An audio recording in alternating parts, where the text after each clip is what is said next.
C'était sa 3e apparition.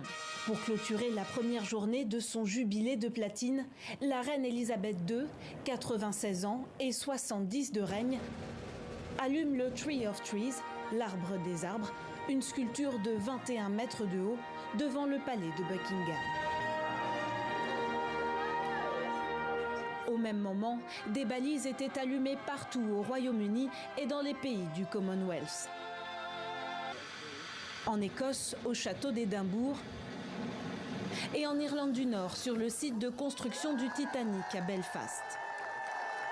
À Ottawa, le Parlement canadien s'est paré de violets et de portraits de la reine Elisabeth II.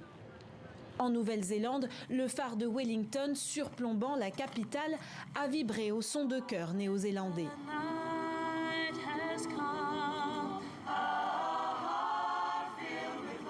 Plus de 200 000 événements au total, organisés en l'honneur du souverain britannique au règne le plus long de son histoire. Devant des milliers de spectateurs, la reine est apparue 2 fois au balcon avec 17 membres de la famille royale lors d'une cérémonie au château de Windsor. Montée sur le trône le 6 février 1952, ses apparitions publiques se font de plus en plus rares en raison d'une santé fragile. Si elle n'a rien laissé paraître, selon le palais de Buckingham, la reine a ressenti un certain inconfort, concluant qu'elle ne participerait pas au service d'action de grâce à la cathédrale Saint-Paul, prévu ce vendredi.